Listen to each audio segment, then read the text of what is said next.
Este programa llega a ustedes gracias a Pisco Armada. Un pisco de uva quebranta de 44% de volumen y 5 años de guarda. Un verdadero deleite para el paladar más exigente. Cómprelo en bodegarras.com y recuerde, tomar bebidas alcohólicas en exceso es dañino. ¿Qué tal, amigos? ¿Cómo están? Muy buenas tardes. Bienvenidos a una nueva edición de Baella Talks por Canal B, el canal del Bicentenario. Mi nombre es Alfonso Valle Herrera, estoy con ustedes hasta las 8 de la noche. Gracias por acompañarnos, gracias por estar con nosotros conectados. Los invito a que nos sigan por las redes sociales de Alfonso Baella, las redes sociales de Canal B, las redes sociales, la aplicación de Canal B, que nos sigan también a través de expreso.com.p, sus redes sociales, y también a través de la extensa red y ecosistema de cable operadores dentro de Lima metropolitana y a nivel nacional, donde está Econocable, Cable Más, Yotalam, Win TV, y también estamos en Amazónica TV y en Incavisión, entre otras muchas cadenas de cables que transmiten 24 horas al día nuestros programas. Tenemos más de 23 programas que producimos semanalmente y los mismos se transmiten durante las 24 horas a través de la señal en streaming de Canal B. Bien, a ver, hoy hemos tenido, para que usted sepa algo de lo que le estoy comentando, esto es el programa Viento a Favor, donde José Ricardo Stock, el conductor de este programa, estuvo con José Antonio Contreras, gerente general de la Asociación de Centros Comerciales, un programa estupendo, con unas reflexiones muy, pero muy atinadas de José Ricardo Stock. Esto lo auspicia el PAT, Escuela de Dirección de la Universidad de Piura.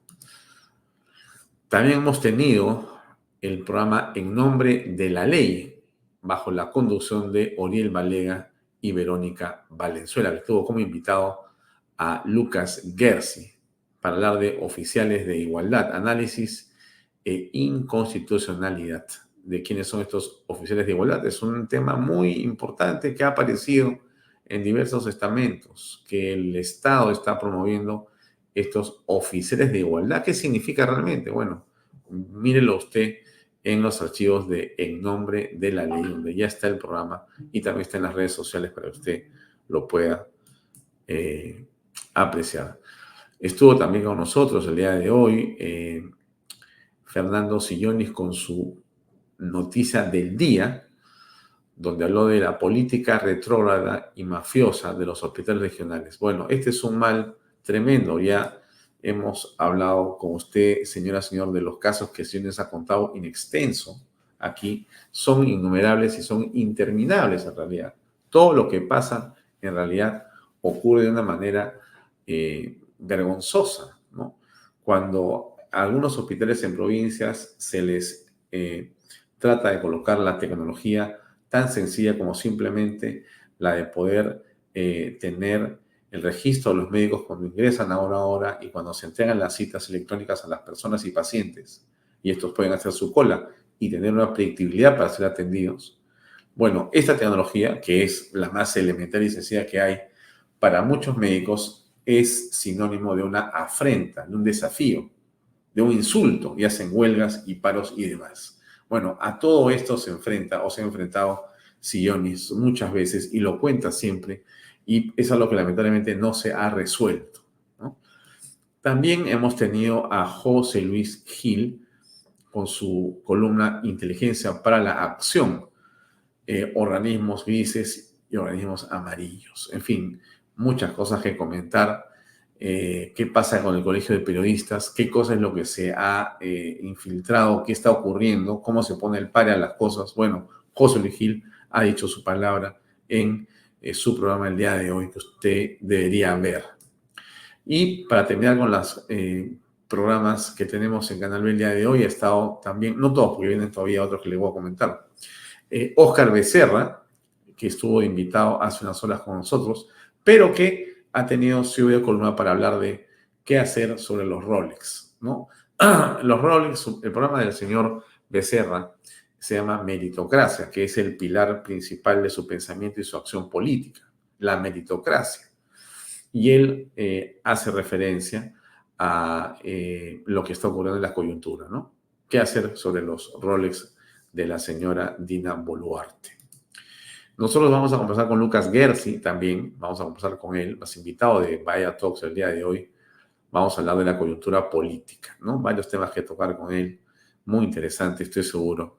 Conversemos sobre los temas conceptuales de lo que pasa en el país, por qué el país es sólido, por qué el país es débil, qué males tenemos en nuestra patria y qué pasa con los temas relacionados a la presidenta Boluarte. ¿Puede sostener políticamente su cargo público hasta el año 26 o a estas alturas luce absolutamente debilitada? No sé, ese es un tema que le vamos a preguntar a Lucas esta noche, en unos minutos más. No se olvide que hoy día está, después de Bahía Talks, usted puede ver Reflexiones con Pepe Parro, Situación Actual es el título, y tiene dos invitados también estupendos. Hugo Guerra, que es abogado, periodista y analista político, y Javier Bravo, es el vicealmirante en situación de retiro y actual presidente de la Asociación de Oficiales Generales de las Fuerzas Armadas, ADOGEN. Va a estar a las 8 en punto este estupendo programa que le recomiendo no perderse.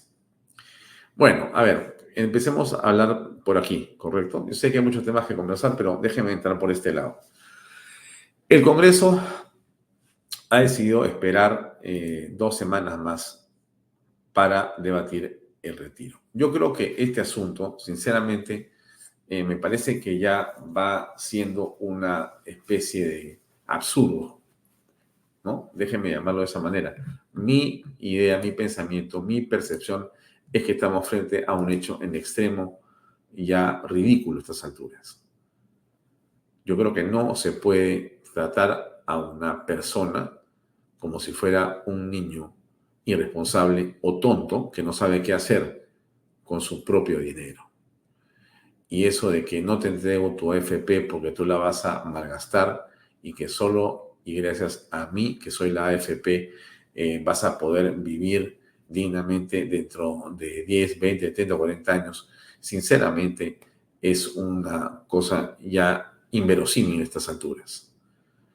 Y eso de que además si tú retiras el dinero, te vas a hacer daño tú, me vas a hacer daño a mí, la AFP, y le vas a hacer daño a los que se quedan, sinceramente es nuevamente estar llamando de una manera inapropiada a quienes tienen su dinero puesto en las AFPs.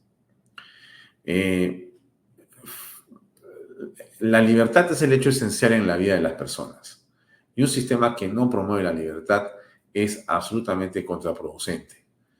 Entonces, aquí las personas están obligadas a optar, están obligadas a quedarse, y están obligadas porque tienen que hacerlo, porque así se ha estipulado en el sistema. Eso está mal y no da para más. No da para más. Retrasar 2 semanas solo hace algo que es peor, que es la gente va a tener la oportunidad y va a retirar su dinero. Porque, digamos,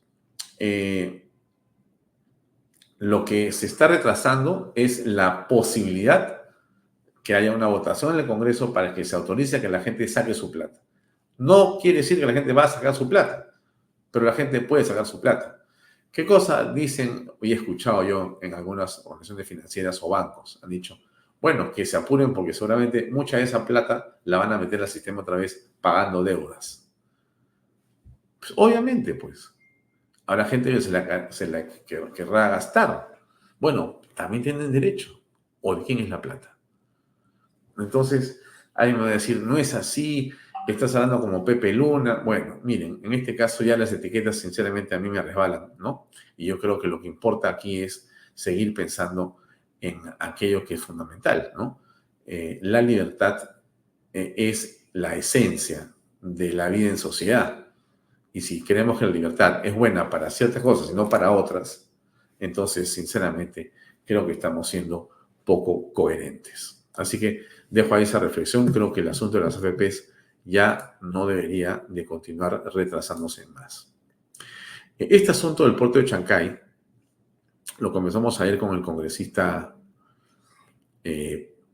José Cueto Acerbi, y es en extremo delicado, porque lo que está ocurriendo es que ha aparecido un vacío en la ley, un vacío de interpretación en el contrato que tenía el desarrollador del puerto de Chancay, y ahora ya no va a tener exclusividad para tener los servicios portuarios, sino va a tener que compartirlo con otros.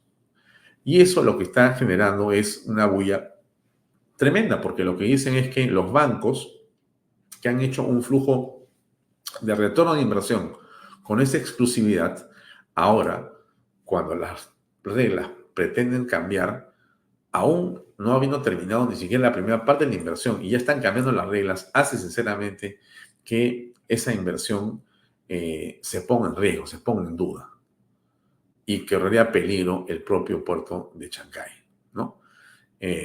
Podría haber intereses, digamos, de origen o intereses de los vecinos del sur o de otros vecinos.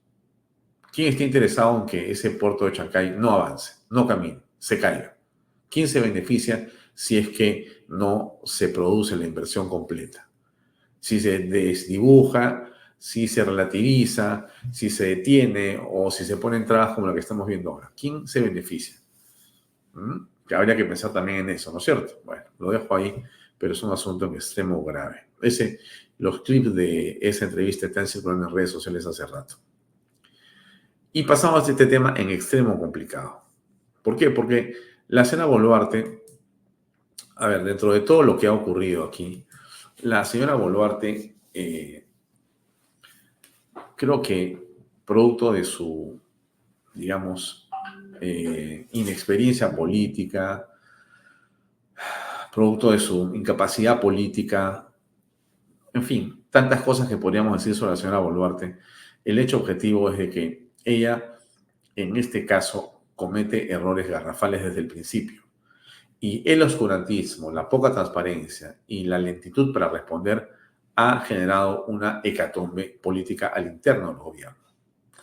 ¿Esto amenaza con la estabilidad? Por supuesto que sí.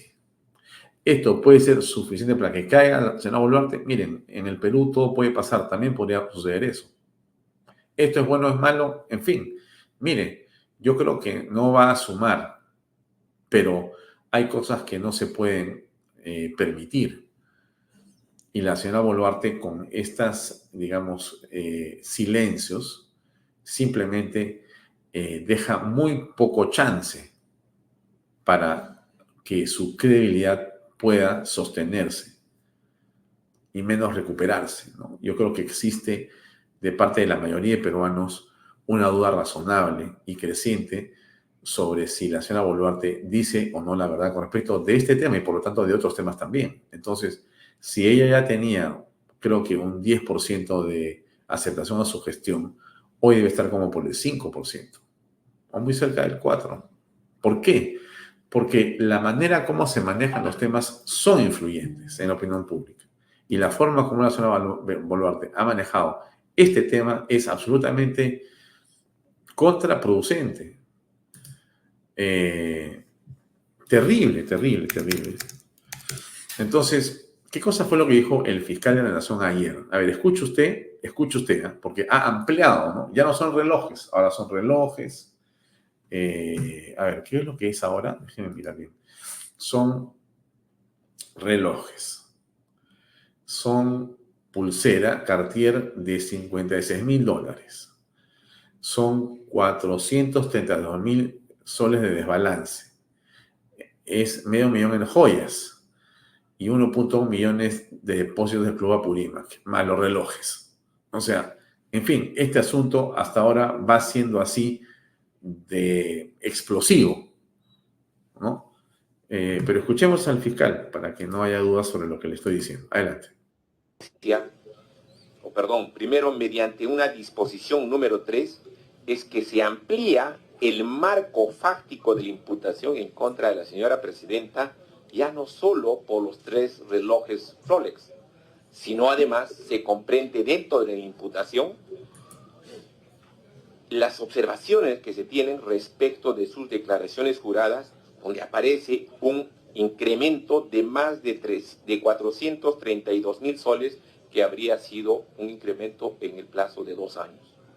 Asimismo, se amplió la imputación por la posesión de una pulsera Cartier, se indica, según la fuente abierta, de $56.000, y además, según esta misma fuente, que las joyas que habría usado en este tiempo en las ceremonias y las vistas fotográficas superarían los $500.000. Eso también es parte de la imputación. Finalmente, la imputación del marco fáctico también se ha ampliado a los depósitos de origen desconocido de $1.100.000 en sus cuentas bancarias. Sin embargo, respecto a este último punto, hay que precisar que se referirá a la investigación a esos depósitos que pudieran haber únicamente del periodo en que la señora presidenta desempeñaba el cargo de ministra de Estado. Ese es un relato de las actuaciones que se han realizado. ¿Y por qué no se decidió recibir la declaración de manera inmediata de la señora presidenta? Justamente porque se le notifica la disposición fiscal número 3 que amplíe el marco fáctico de la imputación, y para eso no le podemos recibir su declaración inmediatamente, porque todo investigado necesita de un tiempo razonable para que pueda preparar su defensa, para que pueda ofrecer los medios probatorios o de investigación que considere pertinente. Es por eso que se ha mantenido la fecha en el día 5 para recibir no solamente su declaración, sino y sobre todo la exhibición también de los relojes Rolex que son materia de investigación. Ahora, en relación al segundo punto, respecto de el allanamiento en su domicilio y en su residencia, ya indiqué que se ha efectuado un acta debidamente detallada. Esta acta, y esto refiriéndome al tercer punto, también ha sido entregada a la defensa inmediatamente porque es su derecho, y así se pidió, porque los investigados pueden solicitar las actuaciones inmediatamente para los fines de su defensa, y así se le permitió tomar fotografías de las actas. También han tenido acceso a las actas la Policía Nacional, el grupo de la DIVIA, que ha participado porque se requiere, según si fuera policial, también para las actuaciones que ellos deben dar cuenta a sus superiores. Entonces, ¿qué significa lo que estamos escuchando? En rigor, que se está siguiendo un debido proceso, es lo que dice el fiscal de la Nación. Esa es la impresión que da. Pero es muy importante comprender que la señora Boluarte no podría ir a defenderse inmediatamente como ella pidió, porque ya no es los relojes. Son los relojes, son esos 432.000 soles, es la pulsera Cartier de $56.000, es el $500.000 en joyas en general, es el 1.1 millones de soles del Club Apurino. Entonces ya es un caso mayor. Hay un desbalance patrimonial que pareciera evidente y que ella tiene que explicar. Ahora, no lo va a explicar yendo a decir, bueno, me vengo a callar, porque sinceramente ella es una política, es una autoridad. Y a estas alturas creo que lo peor que podría pasar es decir, bueno, digamos, adhiero a mi derecho de guardar silencio y en todo caso que sean las investigaciones, lo voy a hacer como Castillo, me callo. Mi respuesta es el silencio. Creo que sería un error. En todo caso, hay que esperar a ver cómo va a responder la señora Boluarte. Pero todo este asunto, ¿no? ¿Cómo se inicia con los relojes y con la poca transparencia? Con que voy a declarar, no voy a declarar, sí o no, no sé, puede ser, y ha terminado en esta situación que lo único que ha logrado es debilitar su propio gobierno. Al margen de las estupendas, digamos, gestiones que hacen algunos ministros de Estado de su gobierno, que hay que reconocer, quizá el más importante es Javier González Olaechea, lo hemos dicho desde el principio, pero muy al margen de eso no es suficiente. O sea, Javier González Olaechea podrá ser lo bueno que es, pero eso no quita en modo alguno los errores políticos de la Presidenta de la República o los delitos que pueda cometer la señora Boluarte.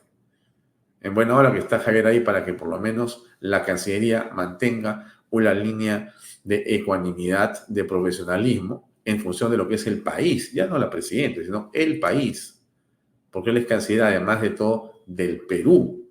Por supuesto que las relaciones internacionales las dirige la presidenta de la República, eso dice la Carta Magna, pero sin duda quien las ejecuta es Javier González Olaechea, que tiene bastante experiencia y oficio para ese tema. Pero, digamos, dejemos el tema ahí de González Olaechea, regreso al punto gravísimo de lo que hemos escuchado del fiscal de la Nación Villena, ¿no? Ya no son los relojes, es el desbalance por plata, son las pulseras, son las alhajas, es la plata del Club Apurímac.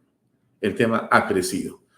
La señora Boluarte hace difícil su propio sostén político, su propia permanencia política, su propio, digamos, estabilidad gubernamental. La pone en duda y la pone en juego ella. Por más que cualquiera pretenda soportar lo que hace, pretenda ayudar, pretenda, digamos, tratar de evitar un descalabro, que es el descalabro de la patria, creo que hay momentos en los cuales esto comienza a complicarse excesivamente. Y ya no sabes tú por dónde van a entrar los problemas. ¿Por qué? Porque no tenemos que dejar de reconocer un hecho que es muy importante en todo esto. La señora Boluarte es parte de una fórmula presidencial donde estaba Vladimir Cerrón y donde estaba Pedro Castillo. O sea, ella es una persona que ha convivido, ha planeado, ha elucubrado los temas de la campaña y de su financiamiento con estas tres personas. Pero no solamente en la campaña, sino en el gobierno de los tres. Porque si bien no pudo ser parte de la fórmula, Vladimir Cerrón continuó gobernando cuando salió elegido Pedro Castillo. Y Pedro Castillo mintió diciendo que no iba a entrar ni por la puerta como un portero, pero fue mentira. Tuvo ministros de Estado también, el señor Vladimir Cerrón. Y entonces, ese triunvirato gobernó. Y la señora Boluarte fue ministra de Estado del peor gobierno en la historia del Perú, que fue el gobierno de Pedro Castillo.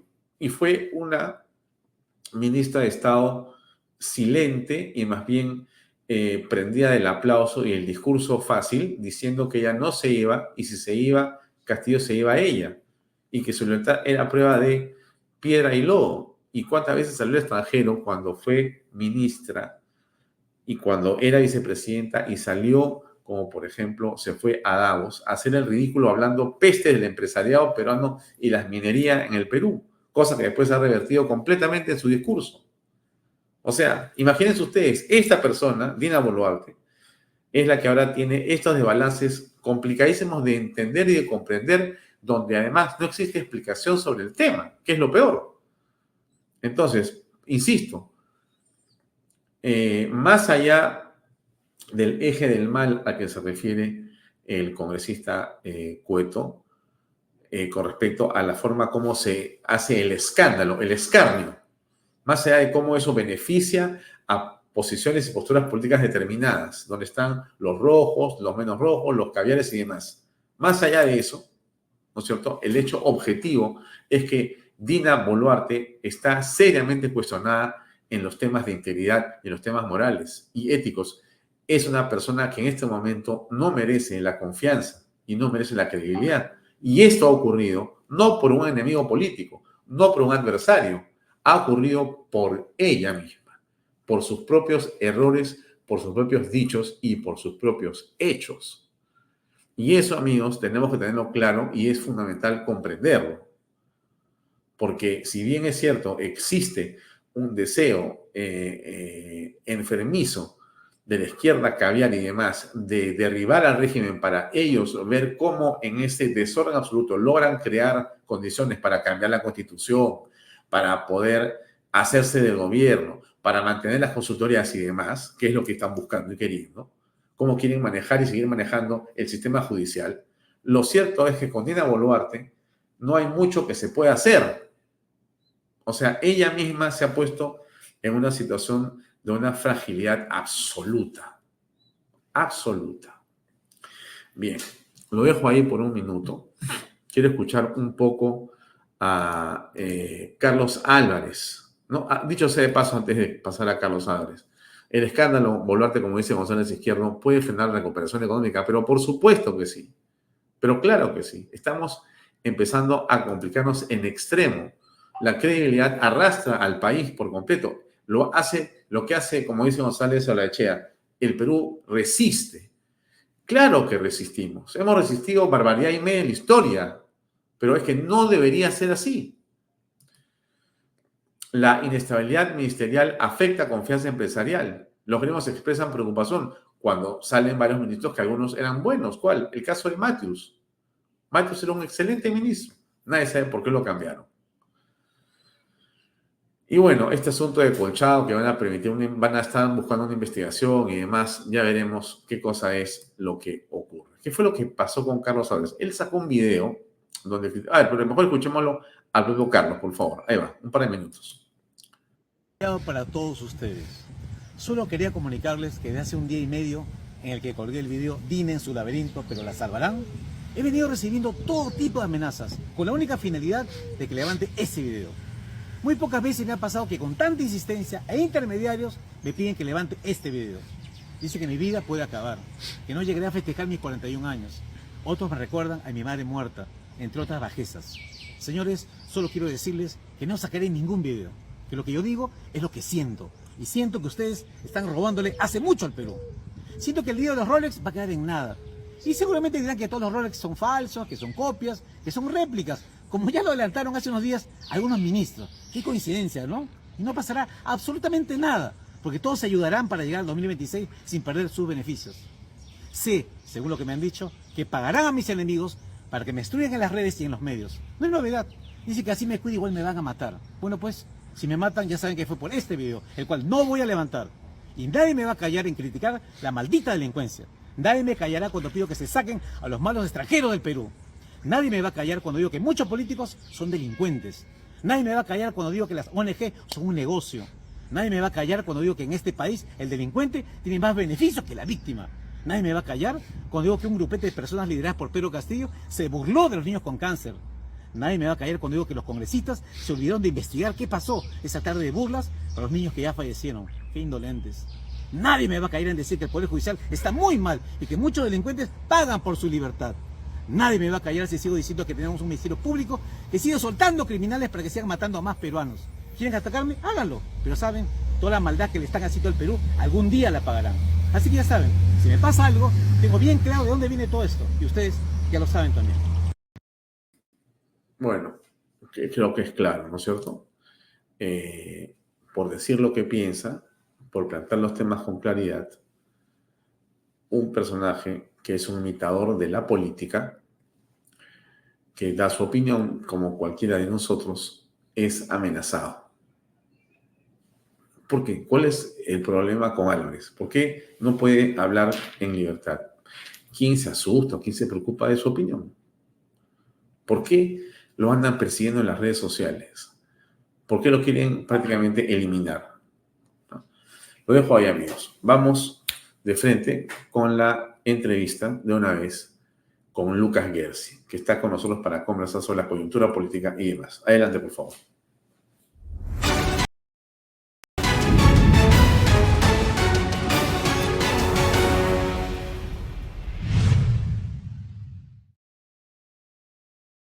Bien, amigos, gracias por continuar conectados a Canal B, Bahía Talks. Hoy es miércoles y estamos con nuestro invitado para esta conversación en la entrevista de fondo. Está con nosotros el doctor Lucas Gersi. Lucas, gracias por acompañarnos. Hola Alfonso, ¿cómo estás? Muy buenas tardes y siempre muy contento de estar contigo en Canal B. Gracias por la invitación. Lucas, vamos a hablar de varios temas. Quisiera que comencemos quizá por un asunto un poco más general, ¿no? Digamos que si tú estuvieras en el extranjero y estuvieras mirando lo que pasa con el país en este momento, para muchos afuera, la circunstancia podría estar demostrando una solidez del sistema institucional en el Perú, dado que nadie tiene prerrogativas que puedan superar una intervención fiscal con la que hemos visto en la casa de la primera dama el día viernes en la noche, sábado en la mañana, ¿no? Ha entrado la fiscalía derribando la puerta y eso a muchos peruanos puede parecerles mal y a muchos en el extranjero les puede parecer de una solidez importante, ¿no? Una independencia de poderes, una fortaleza institucional, toda vez que además hay varios presidentes investigados seriamente o detenidos, y entonces pareciera que la justicia en el Perú funciona. ¿Qué piensas tú, digamos, otra vez, te pregunto si lo miras desde afuera, ¿qué te parece? A ver, siempre hay una manera optimista de ver las cosas y una manera pesimista de ver las cosas también, ¿no? El Perú, con todas las dificultades y todos los problemas que tiene fortalezas. Tenemos una economía más o menos estable, una moneda más o menos sólida, tenemos un Estado de Derecho, un parlamento, digamos, muy a veces caótico, pero que funciona también, un tribunal constitucional que hace su trabajo correctamente. Es decir, en el Perú sí hemos desarrollado instituciones que son resilientes y que aguantan cualquier cantidad de golpe, ¿no es cierto? Y que a veces hacen locuras, pero que mal que bien responden y funcionan, ¿no es cierto? Esa es la parte optimista. La parte pesimista es que dentro de esta democracia constitucional golpeada, caótica que tiene el Perú, nosotros vemos un país sin rumbo, sin liderazgo, con un sistema político enormemente fragmentado, con corrupción institucionalizada e infiltrada en muchos lugares y con una crisis y polarización política y impredictibilidad política que no termina, ¿no? Y que se extiende año tras año tras año. Entonces, ¿el Perú es democrático? Sí. Solo por ser democrático, de repente ya estamos un poquito mejor que varios vecinos, ¿no es cierto? Pero somos una democracia sin liderazgo, sin rumbo, donde hacer empresa es extremadamente difícil, donde gobernar el país es muy difícil, donde hay corrupción. Entonces somos una democracia, pero herida, ¿no? Democracia tullida, le podríamos llamar de repente, ¿no? Bueno, a ver, para tomar tu primer planteamiento, que es esta visión optimista, ¿no? Sí, Después claro. pasamos a la otra, que quizá para muchos es la realista. Pero mirando la optimista, que es interesante siempre aproximarse para cambiar un poco el esquema de conversación usual, donde la gente critica justamente lo que está mal, pero veamos lo que puede estar bien. Hablabas tú de que hay una economía relativamente estable, tenemos reservas internacionales, existe libertad para invertir, hay una serie de condiciones que pueden ser favorables para el país. Pero eso es un nivel estable. Pero ese es un nivel mínimo, ¿no? Porque tenemos esas cosas, pero si analizamos pobreza, de repente un montón de gente que escaló a la clase media volvió a caer en la pobreza y no hay mejora del nivel de vida de la gente, ¿no? Y la gente le está pasando muy mal. Entonces, sí, es correcto. Lo que tú a nivel macro hay un poco de viabilidad, pero... La foto lejana parece positivo. Si haces clic en la foto e ingresas adentro, dices, se ve muy oye, amargo, claro, ¿no? tus números generales son buenos, pero tus números singulares son muy preocupantes porque tienes una pobreza extrema y pobreza en general que ha aumentado, no obstante, tenías una clase media muy importante, pero se redujo. Pero además tienes indicadores muy malos. Bueno, ha vuelto el dengue. Tienes un asunto de anemia que crece. O sea, tienes una serie de circunstancias que no son buenas, ¿no? Pero quiero regresar otra vez a la parte optimista, mirándolo de fuera, ¿no? Ves esa macroeconomía y dices, bueno, sí, en números al final Perú parece estar relativamente bien o mejor que los demás. ¿Por qué ha ocurrido eso en el país? ¿Por qué crees tú que podríamos estar viendo las cosas optimistamente? ¿Por qué nos comparamos con otros países y estamos mejor económicamente en los números grandes, en los números de fuera? ¿Qué cosa ha hecho el Perú bien en los últimos 30 años que crees tú ha permitido mirar o tener esa relativa estabilidad económica para hablar de algo? Bueno, lo que ocurre en los países, al igual que en el caso de las personas, es que hay movimientos de acción y reacción que son procesos históricos, ¿no es cierto? Entonces, como el Perú tuvo una experiencia tan catastrófica con la hiperinflación, con el fenómeno del terrorismo, con el fenómeno del Estado estatista que instalaron los gobiernos militares, como estuvimos tan cerca del abismo o en el abismo, hubo un consenso muy amplio a nivel nacional de defender la economía social de mercado y construir una democracia constitucional. Entonces, es eso lo que ha dado lugar a una mejora relativa y una mejora, digamos, modesta en la institucionalidad del país, ¿no? Pero no es no es suficiente, ¿no? Falta muchísimo, muchísimo, muchísimo más. Y la verdad es que somos un país pues sin rumbo, donde el empresario es criminalizado, es objeto de múltiples chantajes de todo tipo, y es un país donde a veces, más que derechos, se siente que hay arbitrariedad y que vivimos en una especie pues de mundo de frontera, ¿no? De Wild West, lejano oeste, así muy, muy caótico, muy violento, y el riesgo es caer en eso, ¿no? Ahora, regreso a la pregunta para entrando lentamente a la parte realista, ¿no? Sí, sí, sí. Y entonces, tú dices que lo que aprecias es una falta de liderazgo en muchos de los campos. Entonces, lo que vemos también es que existe una marcada, digamos, aparición, ímpetu de la clase emergente, ¿no? Existe, a pesar de los problemas, los micro y pequeños empresarios, la informalidad de alguna manera explica el deseo de la gente de hacer su propio trabajo al margen del Estado y las reglas. Y entonces ves una economía que circula dinero, ¿no? Insisto, hay una informalidad muy grande, ¿no? Unos 70 o 80%, pero la gente subsiste. Y son pequeños liderazgos, parece curioso lo que uno puede decir, ¿no? En la ausencia general de liderazgo, existen liderazgos de hombres y mujeres que deciden ponerse al hombro su familia y salir a trabajar. Crean sus puestos de comida, crean su manera de construir prendas para vestir, o crean negocios que pueden ser aparentemente rudimentarios, pero mueven la economía de manera muy importante. Sí, sí. Y entonces, donde uno reconocemos que existe falta de liderazgos en la clase dirigente, encontramos liderazgos micro en diferentes sectores de la economía. Bueno, la gente hace lo que puede para salir adelante y para progresar, ¿no? Yo creo que el tema de la informalidad es sintomático de los problemas que tiene el país. Mira, si nosotros revisamos estadística, vamos a ver que los países cuando son pobres son informales. Y a medida que se vuelven ricos, se vuelven formales. Y en el caso del Perú no ha ocurrido eso. El Perú hoy día es mucho, pero mucho más rico que en el año 89. Pero es igual de informal o de repente más informal que en el año 89. Es decir, el Perú rompe todas las reglas en materia de informalidad.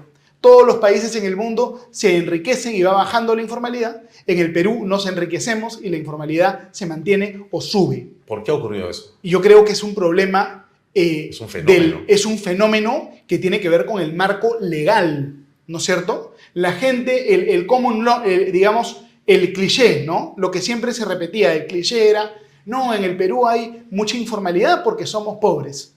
Hay mucha informalidad porque no tenemos productividad. Esa era la sabiduría común, ¿no? Todo el mundo decía eso como un cliché, pero resulta que eso es falso, porque somos mucho menos pobres que antes, pero somos igual o más de informales. Es decir, en el Perú, ¿por qué hay tanta informalidad? La hipótesis que yo tengo es que nosotros tenemos tanta informalidad en el Perú porque ingresar al sistema legal es demasiado costoso, sobre todo el ingreso al sistema laboral. Este es un problema de normativa laboral, fundamentalmente, ¿eh?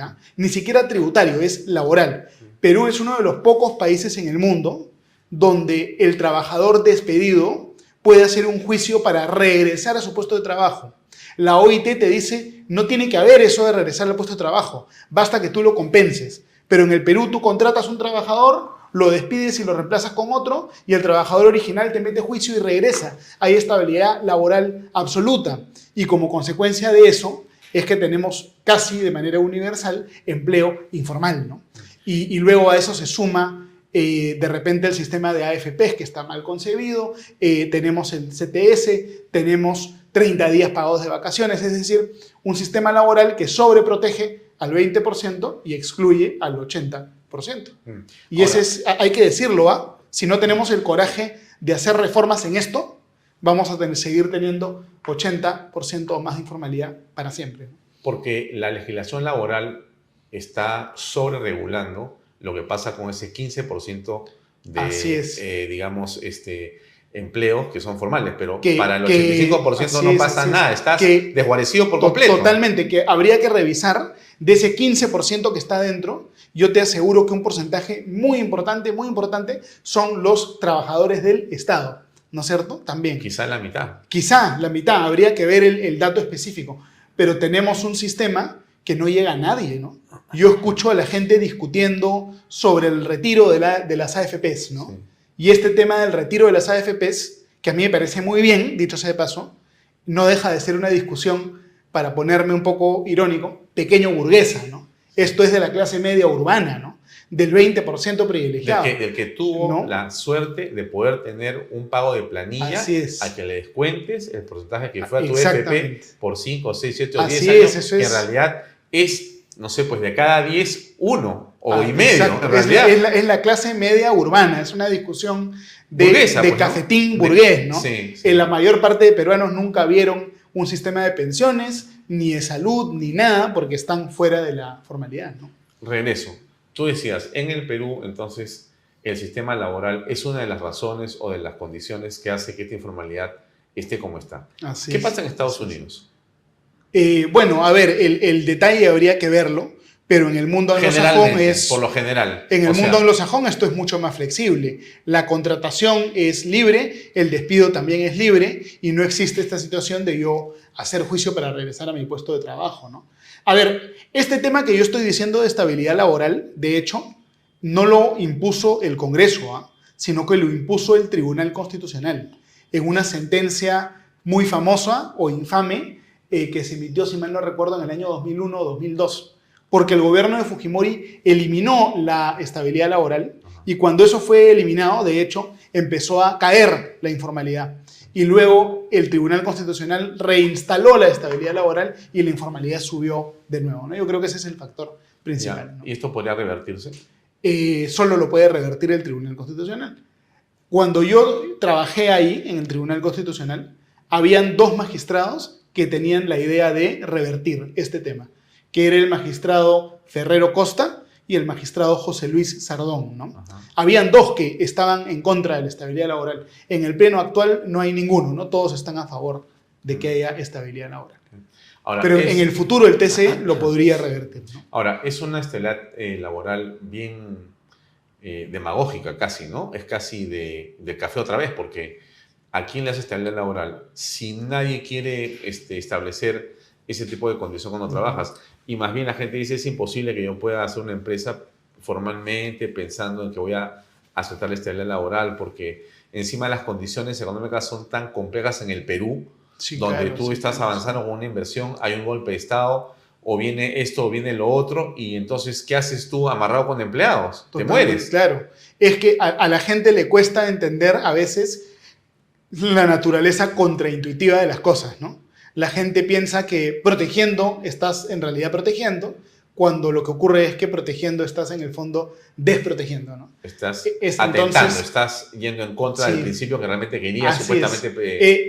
exacto. salvar, es ¿no? el concepto de la consecuencia no intencionada, ¿no? Sí. Que está en la base, es uno de los conceptos básicos del liberalismo, ¿no?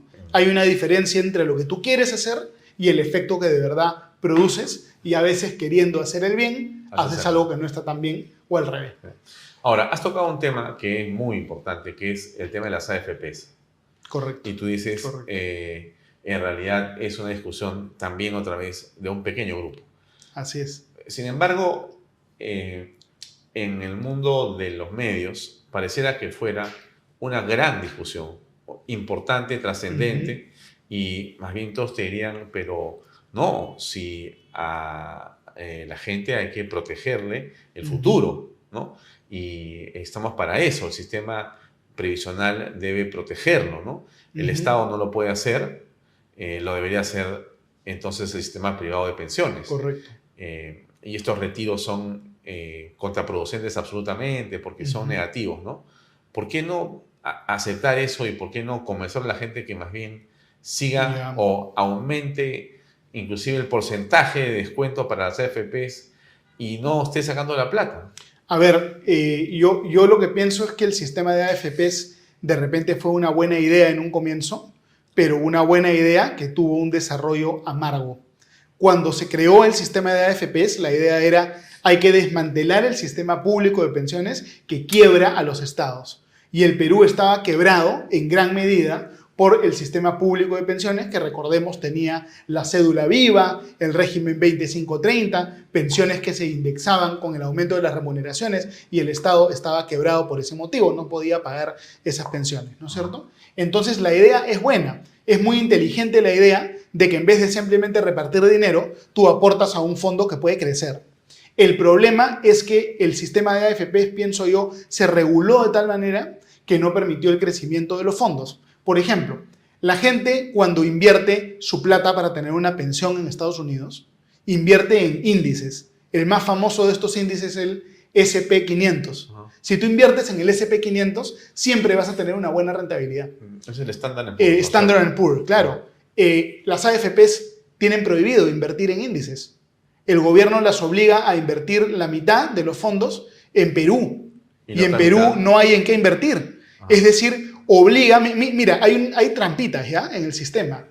El sistema obliga a las AFPs, obliga al ciudadano a invertir en las AFPs y luego obliga a las AFPs en invertir en bonos del Estado peruano. Es decir, el Estado obliga a todos los aportantes a que le compren bonos, a que le presten plata. Y eso no se sabe, es decir, el sistema no permite obtener una buena rentabilidad.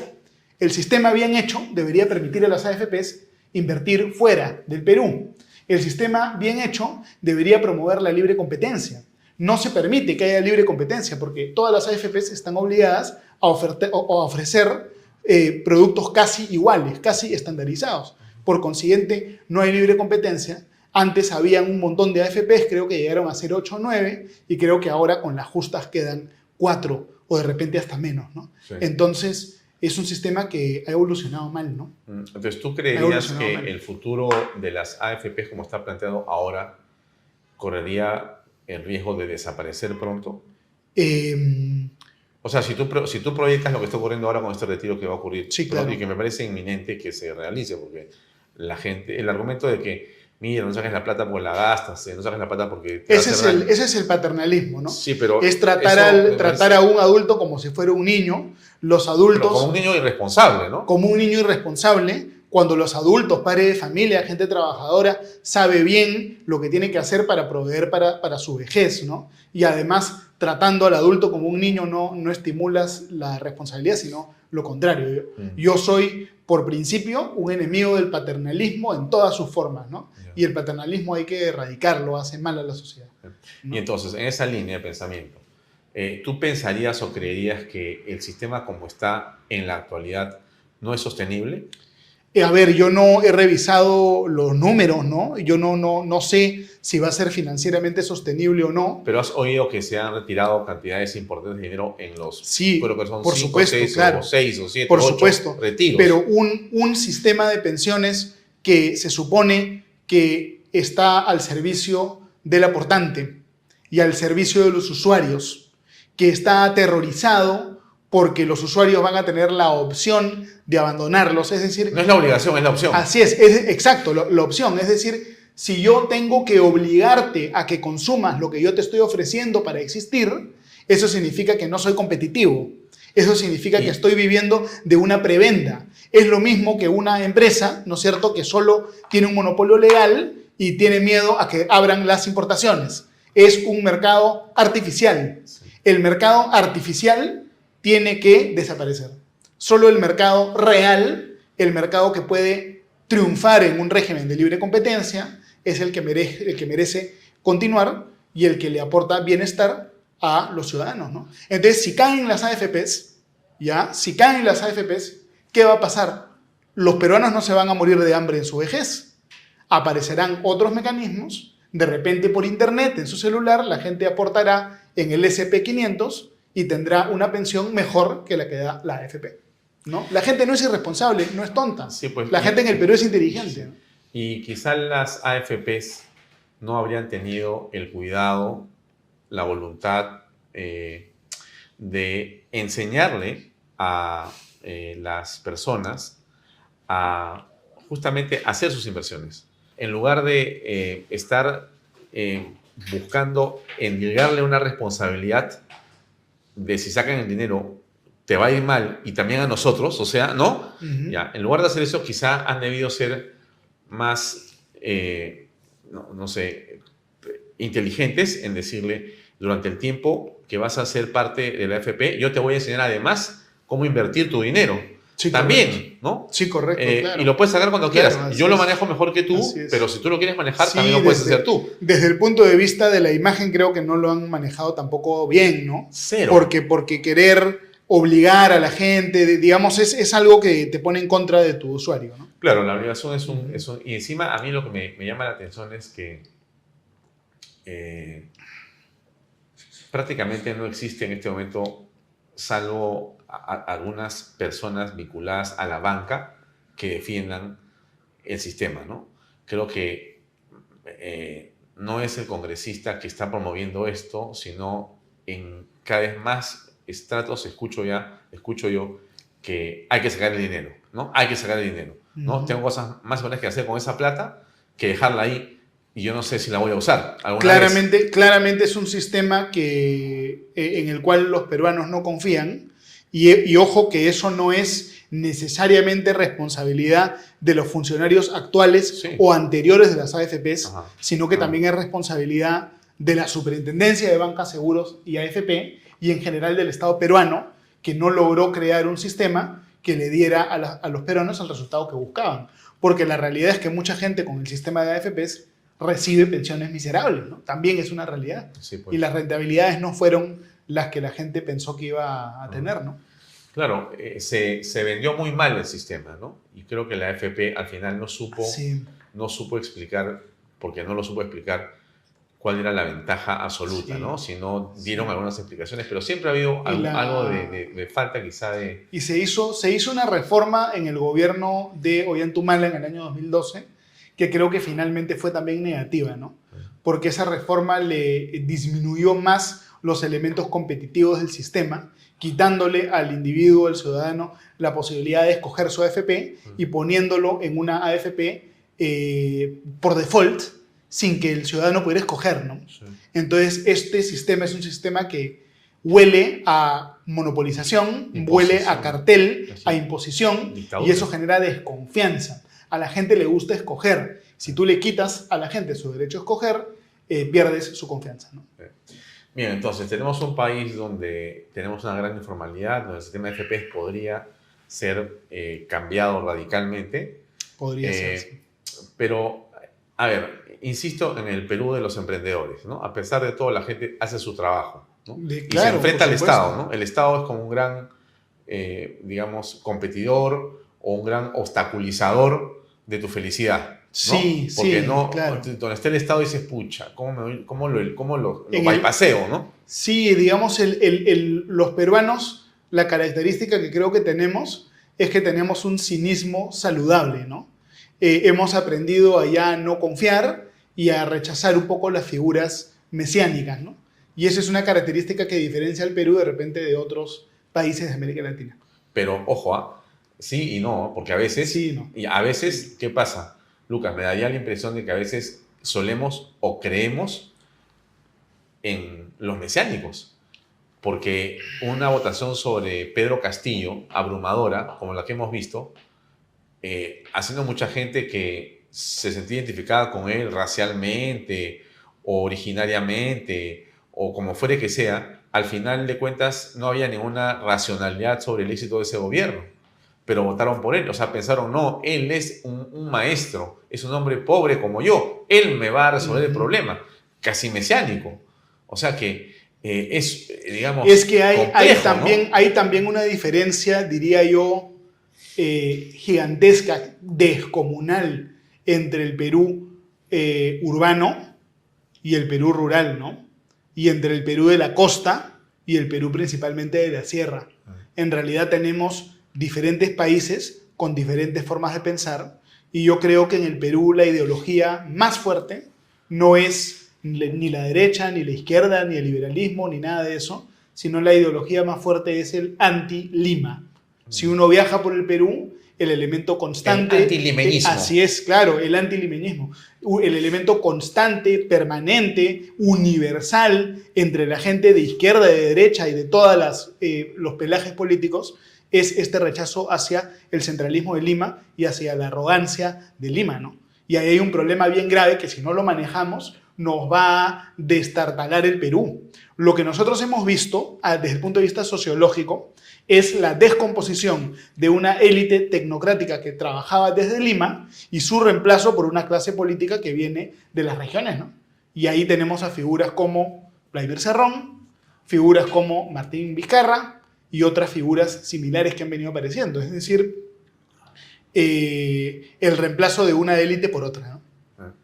Y la política regional es muchísimo más despiadada e inescrupulosa que la política que estábamos acostumbrados los criollos limeños, que era una política a pañuelazos, ¿no? Claro. Y es lo que estamos viendo. Lo que hemos visto en Cajamarca, por ejemplo, ¿no? Cuando teníamos creo que era un alcalde o gobernador que se enfrentó a una compañía minera diciéndole que agua sí y oro no, y que al final terminó en la cárcel porque era un corrupto gigantesco, Claro. que utilizaba los esquemas populistas contra la minería y esos discursos básicamente para hacer negocios. Así es, Y Gregorio después fue Santos. descubierto. ¿no? Así es, Gregorio Santos. Claro.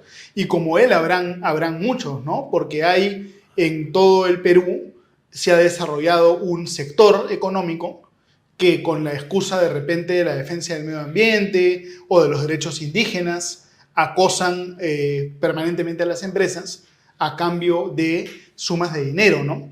Por ejemplo, hace una semana salió un reportaje bien interesante en Willax, ¿no es cierto?, donde se denunció que se había detectado que una ONG ambiental, una cabeza de una ONG ambiental tenía cuentas offshore en Gran Caimán con millones de dólares, ¿no es cierto? La señora Lucila Pautrato Yarzún presuntamente tendría esa cantidad de dinero, ¿no? En Gran Caimán.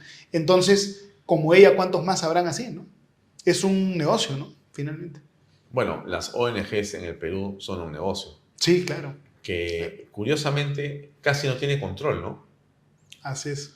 Porque la APSI, si no me equivoco, es la organización vinculada a la Cancillería que regula a estas organizaciones, no les pide un detalle de las cuentas, de cómo Así invierten es, su dinero. así En realidad es, ellos sí. pueden decir que hacen lo que sea Sí. y no pasa nada. No ocurre eso en ninguna parte, solamente con las ONGs. Yo recuerdo que en el gobierno de Alan García advirtió que esto iba a ser un problema. Recordemos que el chavismo, cuando estaba vivo Hugo Chávez, utilizaba las casas del ALBA para ejercer influencia política en otros países y a través de ONGs buscaba ejercer influencia política. Entonces Alan García en su momento aprobó una ley para controlar esto de una manera mucho más detallada, pero en su momento el Tribunal Constitucional declaró inconstitucional esa ley, ¿no? Sería interesante que el Congreso vuelva a plantear una norma en ese sentido, que no sea inconstitucional y que se pueda regular quizá un poco más este sector. Porque hemos visto casos de estos ambientalistas que denuncian a todo el mundo, demandan a todo el mundo y luego resulta que tienen cuentas millonarias en paraísos fiscales, ¿no? Ahora, entremos lentamente a lo que ha sido la noticia más importante de los últimos 3 semanas y casi va a ser un mes. El Rolex. Y termina siendo los relojes o las alhajas o las cuentas de la señora Dina Boluarte, la presidenta de la Correcto. República. Correcto. ¿Cómo aprecias lo que ha ocurrido? ¿Cuál es tu punto de vista? A ver, a mí no me causa ninguna alegría lo que está ocurriendo, ¿no? Yo creo que lo que está ocurriendo es trágico. El gobierno de Dina Boluarte, la verdad que ha convocado gente con talento, gente honrada, como de repente Rómulo Mucho, como el canciller González Olaechea. Hay gente buena que ha sido convocada al gobierno y se nota un esfuerzo por hacer las cosas bien, por lo menos en algunos sectores, ¿no? En otros sectores han habido pues cosas bien complicadas. Entonces es algo que entristece mucho que Dina Boluarte se vea envuelta en un escándalo de este tipo. Lo que yo pienso es que la verdad es espontánea y la mentira es construida. Si yo acuso a alguien de algo y esa persona es inocente, esa persona aclara de inmediato, al toque, de manera muy natural, ¿no es cierto? al no aclarar de manera natural, sino mantener silencio y ensayar hipótesis rebuscadas, como que era un reloj Bamba, ¿no? Primero dijeron, no, que es un reloj Bamba. Y luego se encontró, ¿no?, el certificado que era original. Y dijo, no, lo que pasa es que Dina tiene un sugar daddy. Alguien dijo una cosa así. Entonces, en vez de dar una explicación razonable e inmediata, se demoran en explicar, y las explicaciones que dan, la verdad, perdóname que lo diga en estos términos, son un insulto pues a la inteligencia de los peruanos, ¿no? Entonces, la defensa de Dina Boluarte ha sido muy pobre, ¿no? Okay. Y eso indica que posiblemente el reloj sí ha sido una dádiva, ¿no?, a cambio de algún favor, y eso es delito, ¿no? En cualquier sentido, hay un debido proceso. En Siempre, cualquier sentido, siempre, ese debería de continuar y avanzar. Por supuesto. Pero en tu claro. opinión, ¿esa es una razón, como decían algunos congresistas en las últimas sesiones, para vacar a la presidenta Boluarte? Yo no veo que el Congreso tenga voluntad de hacer eso. Yo creo que hacer eso de repente podría ser precipitado, pero la imagen de Dina Boluarte está deteriorada, ¿no? Y yo creo que la gran mayoría de peruanos ahora la perciben como corrupta, ¿no? Y yo creo que es muy importante la consistencia, ¿no? La consistencia es muy importante. Cuando habían actos de aparente corrupción en el gobierno de Pedro Castillo, nosotros, Alfonso, los denunciamos, ¿no? Ajá. De manera los denunciamos. De todas las formas. Así lo chancamos, ¿no? Con la pata en alto. Y salimos a las calles, ¿no? Y salimos a las calles, ¿sí? Entonces, si hay una denuncia de corrupción en otro gobierno, también hay que denunciar de la misma manera. Yo creo que una persona que no es consistente pierde su credibilidad. Y la credibilidad la tenemos que cuidar. Entonces, yo no creo que la gente de los sectores democráticos tenga que jugarse el rol de escudero de Dina Boluarte. Van a salir quemados, van a perder. No deben los demócratas ser escuderos de esta señora cuando esta señora tiene cosas que explicar que no las ha podido explicar bien, ¿no? Sí. Ahora, Boluarte es parte de una fórmula presidencial donde está Vladimir Cerrón y Pedro Castillo. Pedro Así es. Castillo está en la cárcel por el golpe de Estado y demás cosas. Así es. Vladimir Cerrón está buscado por la policía, prófugo en este momento, Así es, de varios sí. delitos. Sí, Y claro. está buscado en todo el Perú y en el extranjero también para detenerlo. Así es, y hay versiones, ¿no es cierto?, que tendrán que investigarse, que se indican que dentro del gobierno hay elementos que podrían haber ayudado a Vladimir Cerrón, ¿no? Y eso es verosímil, y eso es preocupante, y eso se tiene que investigar. Ahora, entonces, el tema es, alguien te puede decir, no seas inocente, Alfonso, Luca, de estar pensando que la señora Boluarte iba a ser buena si venía de una fórmula tan oscura, ¿no? Exactamente, eso es justo. Tú lo has dicho con gran claridad. No olvidemos quién es, no olvidemos de dónde viene, y yo creo que en este gobierno hay corrupción. Y yo creo que cuando se investigue va a salir a la luz seguramente mucha corrupción. Y eso no va a ser culpa de la gente honrada que ha entrado a este gobierno, como Rómulo Mucho, como el ministro González Olechea y otros más, ¿no es cierto?, que seguramente buscan hacer un trabajo honrado. Pero se nota, y creo que para todos los peruanos es evidente que hay estos problemas, ¿no? Sí. Y entonces, ¿cómo poder llegar al 26? ¿O tú crees que hay que interrumpir este gobierno, dadas las circunstancias y lo que estamos comentando? Porque parecería evidente que hay un desbalance, parecería evidente que había una dádiva, y entonces ante esa, digamos, percepción que podemos tener, habría que actuar de una vez. Pero hay un debido proceso también, entonces... Siempre pero hay existe entonces una contradicción, hay mucha gente que dice, oye, pero entonces que se vaya, no, que se quede. Bueno, va a ir saliendo más información en los próximos días. Vamos a ver cuáles son los desarrollos nuevos, vamos a ver cuál es la siguiente jugada, por así decirlo, de la defensa de la presidenta, pero definitivamente tiene una imagen muy deteriorada y no es una persona que haya llegado a donde está con un proyecto de país, sino que está ahí por accidente, participó en el gobierno de Pedro Castillo y viene con este tipo de defectos, ¿no? Además, no hay que olvidar la enorme cantidad de funcionarios públicos, incluyendo altos funcionarios públicos, que siguen en sus cargos y que fueron designados por el gobierno de Castillo. Es decir, estamos en la continuación del gobierno anterior y eso no lo debemos olvidar. Bueno, a ver, ¿llegamos o no llegamos al 26? Yo pienso, muy difícil saber, porque un día las agrupaciones políticas y las bancadas te besan, te abrazan y el día siguiente de repente el puñal, ¿no? O cambian de parecer. Entonces yo creo que hay una posibilidad muy real de que no lleguemos. Entonces, yo creo que hace el año pasado te hubiera dicho de todas maneras llegamos. Sí. Hoy día no estoy seguro. Ahora, Hoy pero día no has estoy dado en el clavo también tú en la solución, porque pareciera que la manera o la fórmula para llegar está en el Congreso. Es la única manera, claro. No hay nadie más que puede vacar o no a la presidenta. La sartén por el mango siempre la tienen nuestros amigos parlamentarios. Pero te hago la pregunta que también circula en el mundo del periodismo, y es que si ella está mostrando un desbalance que es anterior a su labor pública como presidente de la República, antes, o sea, el desbalance de los millones y de esas cosas está antes de que ella asumiera la presidencia.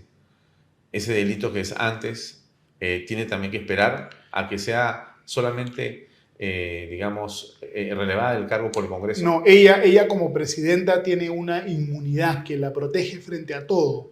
Ella no puede ser arrestada ni enjuiciada durante su mandato, ni por cosas que ocurrieron antes, ni por cosas que ocurrieron después. Es decir, no hay prisión ni juicio contra Dina Boluarte mientras ella sea presidenta, ¿no? Salvo la flagrancia. Salvo la flagrancia, el caso de Castillo, ¿no? Que fue flagrancia, y salvo la renuncia o la vacancia, ¿no? Ya, o sea que si la señora Boluarte asesina a alguien delante de las cámaras, tiene que ser pasada por el Congreso en una vacancia. Ahí estamos entrando en un terreno medio complicado, constitucional un poco complicado, pero yo creo que si hay flagrancia y asesina a alguien, ahí sí la puedes arrestar. Como se arrestó a Pedro Castillo, inclusive antes de que Pedro Castillo fuera vacado, ¿no? Que fue el caso del golpe de Estado, que fue flagrancia. Sí. Pero eso no va a ocurrir, ¿no? Dina Boluarte no está en delito flagrante y esta situación no se va a configurar. Lo que puede o no puede ocurrir en un país como el nuestro es difícil de predecir, porque al final el Perú siempre es más grande que cualquier guionista. Totalmente, ¿no? claro. Nos sorprende todo. La obra literaria perfecta, ¿no? La obra de García Márquez envidioso de lo que podría haber pasado en el Perú. Claro, ¿no? Más Macondo que Macondo. Claro, es la inverosimilitud permanente, ¿no? Entonces, yo te voy a contar el capítulo que no te has imaginado nunca y aparece la realidad. No tienes que inventarlo, la realidad es más fuerte. Pero regresamos al punto. Entonces, la señora Boluarte, si desde el punto de vista legal está blindada, salvo por el Congreso. Está blindada, claro. Como presidenta tiene inmunidad constitucionalmente, no puede ser arrestada, no puede ser enjuiciada, salvo renuncia, vacancia o delito flagrante, ¿no? Como bien dices. Aun cuando los delitos hayan ocurrido cuando la Fiscalía de la Nación diga no, esto ocurrió antes, por supuesto, o voy a iniciar una acción constitucional contra ella. Claro, por supuesto, es así. No hay ninguna fórmula. Claro que sí. A ver, el artículo 117 de la Constitución establece una lista cerrada de delitos por los que un presidente puede ser acusado durante su mandato, ¿no? Recordemos, impedir las elecciones, impedir el funcionamiento del Congreso. Salir por esas cosas la podrían acusar, pero por cualquier otro delito no la podrían acusar, ¿no? Entonces, a mí me da la impresión, y te pido tu opinión, que la estrategia de ella va a ser, bueno, me lo regaló un enamorado, en fin, no contesto más preguntas. Claro, pero es que esa es una estrategia pues muy, muy inverosímil y que no va a convencer a las personas. El problema que tiene Dina Boluarte es que ha perdido la credibilidad. Ha perdido la credibilidad, ¿no? Sí, pero sigue siendo presidente. Bueno, pero un presidente sin credibilidad puede tener una fecha de expiración corta. Sí, pero yo te pregunto, ¿tenía credibilidad Alejandro Toledo después de todo lo que mintió? No tenía credibilidad.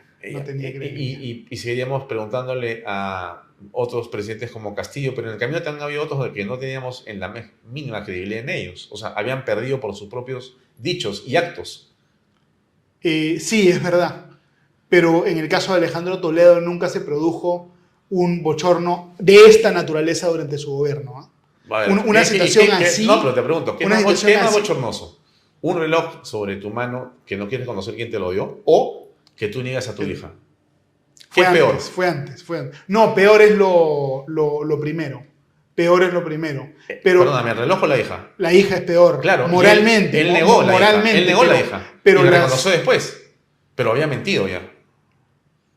Sí, sin Y duda. no sin pasó duda, nada. sin duda. Al final de cuentas tuvo 7% de aprobación, menos que Boluarte, y todos fueron a salvarlo para continuar. Son coyunturas políticas Muy distintas difíciles. y momentos diferentes, pero lo que hay aquí es una situación muy complicada de posible contenido penal y hacemos mal si es que entramos como escuderos a querer justificar una situación injustificable o a querer defender una situación indefendible. Ya, pero a ver. Ok, pero es que tú le estás poniendo etiqueta de escudero y entonces uno tiene que decir, yo no soy escudero, entonces vamos a tirarle palo a Dina. Pero espérate un ratito. Lo que dice en este momento la oposición en el Congreso es lo que tú dices. Dicen, no podemos, tiene que irse la señora Boluarte porque ya todo hace, digamos, razón y todo las indica a ella como responsable de ese desbalance patrimonial, por lo menos en el lado activo sabe más. O sea, los relojes, la joya, la plata en la cuenta y demás. Esta señora es una corrupta, tiene que irse, nos ha mentido, no quiere contestar, oculta las cosas en la fiscalía, no quiere contestar, no da respuesta, como te he dicho. Entonces, no vamos a esperar el 26, que se vaya de una vez. ¿Sí?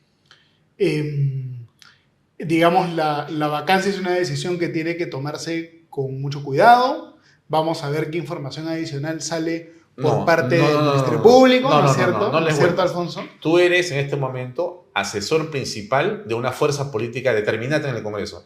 En esa hipótesis, pongamos, y te preguntan, doctor Gersi, yo le preguntaría y le pediría a usted a nombre de nuestra bancada mayoritaria, ¿qué considera usted que tenemos que hacer frente a lo que está pasando? ¿La vacamos o no? Es algo que consideraría, Alfonso. Es algo que consideraría. ¿Ya? ¿Por qué? Principalmente para mantener la consistencia en las posiciones que uno adopta que tienen un contenido moral. Porque uno no puede salir a criticar la corrupción del gobierno de Pedro Castillo. Y cuando hay una corrupción, pienso yo, recontra evidente en este caso, hacerse un poco los locos, ¿no? Pero te hago la siguiente pregunta. Sí, Siguiendo sí, la sí. línea de pensamiento del asesor principal de esta bancada mayoritaria inexistente en esta teoría que estamos conversando. ¿Y qué hacemos, doctor Gersi, con los fiscales, los jueces, los ministros de Estado de los últimos 5 gobiernos que tienen signos exteriores de riqueza evidentes? Todos vamos- ellos tienen que ser denunciados y investigados. El caso del fiscal Vela, que también tenía, creo, un Patek Philippe o un Rolex, también se le debería abrir una investigación y es una vergüenza es que ello no ocurra si es que no ha ocurrido, ¿no es cierto? Es decir, el hecho de que hayan otras personas incursas en situaciones aparentemente irregulares no es un argumento de defensa para la Presidenta de la República, ¿no? El argumento no puede ser mal de muchos, consuelo de tontos, o como el otro no hizo su tarea, está bien que yo no haya hecho la mía, ¿no? Ese es un argumento inaceptable, ¿no? Digamos, nosotros tenemos que ser severos contra la corrupción en todas sus formas y la generalización de estas aparentes malas conductas no debe dar lugar a que bajemos nuestro nivel de severidad. De acuerdo. Es Entonces, eso, al final. perfecto, entonces. Imaginemos que, siguiendo el pensamiento y la recomendación del doctor Gersi, en esta teoría de la que estamos conversando, en esta simulación, la bancada mayoritaria dice, vamos a vacarla. Es una posibilidad, eso puede ocurrir. Totalmente, Alfonso, pues, porque sí. se han Es presentado una- es dos una mociones de posibilidad. vacancia, o sea, no estamos hablando sobre una cosa imposible, ya se han presentado. Si hay votos, algo va a ocurrir. Ya. Efectivamente. Y si se produce la vacancia, entramos a un proceso político bastante, digamos, inestable. ¿O cómo ves tú esa solución a la crisis producida por lo que hemos descubierto de la señora Boluarte y la decisión de ser moralmente consecuentes? Es un proceso político que va a ser impredecible, complicado, difícil el 2026 y también el 2025, ¿no es cierto? Y el 24. No es imposible, muy improbable, pero no es imposible eso tampoco, ¿no? Porque si Tenemos- se vaca la tenemos- señora en los próximos 30 días, bueno, antes de julio tendremos ya a otro presidente interino, que será el del Congreso de la República, en Palacio, y habrá que convocar para los siguientes 4 meses a un proceso electoral. General, seguramente, ¿no? Por el momento yo creo que eso no está dentro del ámbito de lo que sea probable, ¿ah? Es improbable. Sí. Recordemos que las bancadas yo creo que han negociado con el Premier el voto de confianza. Eso es lo que explica los cambios que han habido en el gabinete. Los 6 ministros cambiados. Así es, eso es lo que lo explica, es fruto de una negociación para obtener respaldo parlamentario, y lo que va a ocurrir es que por el momento esa vacancia no se va a materializar, pero sí vamos a tener un poder ejecutivo muy, pero muy disminuido, inclusive diría yo reducido a su mínima expresión, ¿no? Por este papelón que hemos visto todos los peruanos, ¿no? Y entonces la supervivencia de la señora Boluarte en realidad pende de muy poco, de un hilo. Es sumamente extremadamente frágil. efímera, ¿no? Extremadamente frágil, efímera, es muy, muy débil, ¿no? Muy, muy débil. Y bueno, la democracia peruana está pues en esta situación difícil, ¿no? Pero lo que no podemos hacer nosotros es, en el nombre de la estabilidad, aceptar situaciones irregulares. Porque en el nombre de la estabilidad aceptamos una situación irregular, después otra, después otra, después otra, y nos convertimos en cómplices y en los políticos tradicionales que el pueblo repudia, y lo peor de todo, desprestigiamos el Estado constitucional de derecho. El Estado constitucional de derecho, si no logra erradicar la corrupción y se vuelve funcional a la corrupción, pierde legitimidad y fortalece ¿a quién? Al antisistema, ¿no? Llámese como se llame, al que quiera quebrar el Estado constitucional, hacer la Asamblea Constituyente, quedarse en el poder. A esos estamos fortaleciendo si es que nosotros dejamos de ser severos con la corrupción. Entonces, es eso, ¿ah? Tenemos que ser consistentes moralmente. Y ser consistentes moralmente implica asumir costos, a veces, ¿ah? Y yo creo que tenemos que actuar de esa forma. Darle la confianza es apañar la corrupción, es ser cómplice. Mire, esto es muy doloroso, pero yo creo que en estas circunstancias sí lo es. Porque la manera como Dina Boluarte se ha defendido, yo creo que es una falta de respeto a la investidura presidencial y a todos los peruanos, ¿no? Yo me siento engañado, yo me siento que me han faltado el respeto diciendo las cosas inconcebibles que han salido a decir, ¿no? Que el sugar daddy no es algo inaceptable, ¿no? Es inaceptable. Estamos frente a un hecho bien complicado, ¿eh? Porque si seguimos en esta línea de proyección, nada garantiza que tengamos un buen proceso electoral, más bien una improvisación absoluta. Una improvisación muy, muy grande, ¿no? Que hubiera sido todavía peor si hubieran prosperado los proyectos disparatados e inconstitucionales de adelanto de elecciones, ¿no? Que gracias a Dios no se aprobaron, ¿no? Recordemos que el adelanto de elecciones se da, según la Constitución, única y exclusivamente cuando renuncian o son vacados el presidente y los vicepresidentes, ¿no? Y no cuando se le ocurra al Congreso, ¿no? Pero claro, es una posibilidad para la que tenemos que prepararnos, ¿no es cierto? Habrán algunos partidos en proceso de inscripción que de repente no llegan. Hay una cantidad gigantesca de vientres de alquiler que van a estar ofreciéndose seguramente al mejor postor. Ya están ofreciendo. Y hay que estar muy, muy atentos, ¿no? Sí. Además, la ley electoral establece un plazo muy exigente. En julio, todos los que quieren ser candidatos tienen que inscribirse pues, en un partido. Entonces ya vamos a estar viendo quién va a ser candidato, quién no va a ser candidato, y las fichas van a ir alineándose, ¿no? Ahora, para terminar, ¿cómo aprecias el desempeño de la Fiscalía en este proceso contra la señora Boluarte? A ver, el fiscal de la Nación es una persona que ha recibido también una serie de cuestionamientos, ¿no? Pero la medida de allanamiento es totalmente constitucional.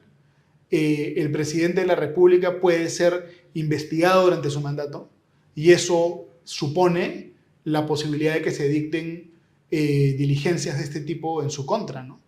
Entonces no ha sido inconstitucional, no ha sido arbitrario. De repente la máxima crítica que podemos hacer es el show de romper la puerta con el ariete, ¿no? El tema del ariete es la foto que ha dado la vuelta al mundo. De repente eso ha sido excesivo, no había de repente otra forma de hacerlo. No sabemos cuánto se demoraron en abrir la puerta. Eso hay que investigar, ¿no? Esa parte hay que investigar. Pero de ahí a decir que el allanamiento es arbitrario, no lo fue. El allanamiento tuvo autorización judicial, ¿no? Entonces es una diligencia regular. Ahora, ¿cómo hay un pensamiento que habla de lo siguiente, ¿no? El congresista Cueto ha hablado de un eje del mal que magnifica esto. O sea, que contribuye a este show. ¿no? El congresista Cueto no discute la legitimidad ni la legalidad de la acción de la Fiscalía. Tampoco discute la falta de transparencia de la señora Presidente Boluarte. Lo que él discute es que la manera en que se ha tratado el tema termina siendo un show. Y ese show, en opinión de él, tiene que ver con el deseo de exacerbar, de exagerar las cosas por este eje del mal, donde están al final progresistas y caviares y rojos. ¿Qué piensas al respecto de ello? Y bueno, la izquierda en el Perú ha intentado hacer caer el gobierno de Dina Boluarte desde que el gobierno asumió, y es posiblemente cierto lo que ha dicho el congresista Cueto, ¿no? Sin embargo, el hecho de que la izquierda esté a favor de algo no significa que yo automáticamente tengo que estar en contra, ¿no?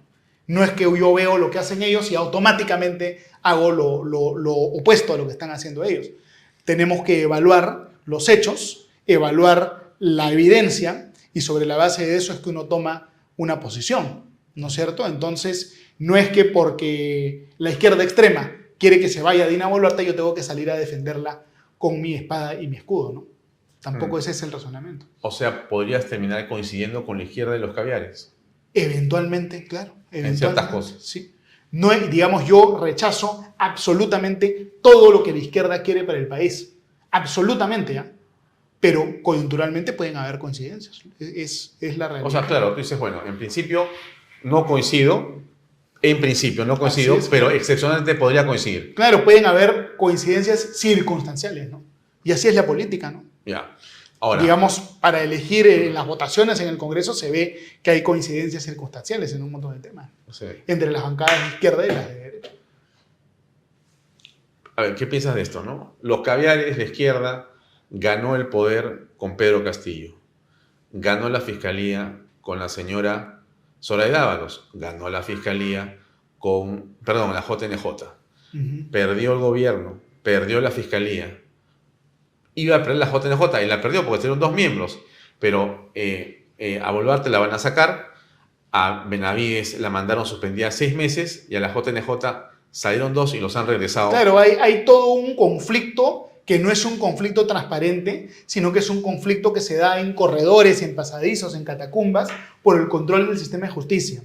Y el problema del sistema de justicia es que debería ser todo esto más transparente. Es decir, nosotros necesitamos hacer una reforma para transparentar el sistema de justicia. Y eso pasa, desde mi punto de vista, por reformar la manera como se escoge la Junta Nacional de Justicia, que es poco transparente, es complicada, genera conflicto, y además por reducir el poder que tiene la Junta Nacional de Justicia sobre los jueces, eliminando esta figura, creo yo, contraproducente, complicada de la ratificación, ¿no? Tiene que haber una reforma del sistema de justicia, sin duda. O sea que estamos con un sistema judicial también cuestionado. Bastante, ¿no? Sí, bastante.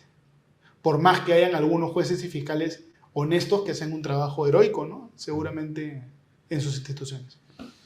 Muchas gracias, Lucas, por tu tiempo. Gracias, Alfonso. Un honor siempre conversar contigo. Gracias. Amigos, Gracias. Eso es todo. Nos vemos mañana. Buenas noches. Este programa llega a ustedes gracias a Pisco Armada. Un pisco de uva quebranta de 44% de volumen y 5 años de guarda. Un verdadero deleite para el paladar más exigente. Cómprelo en bodegarras.com y recuerde, tomar bebidas alcohólicas en exceso es dañino.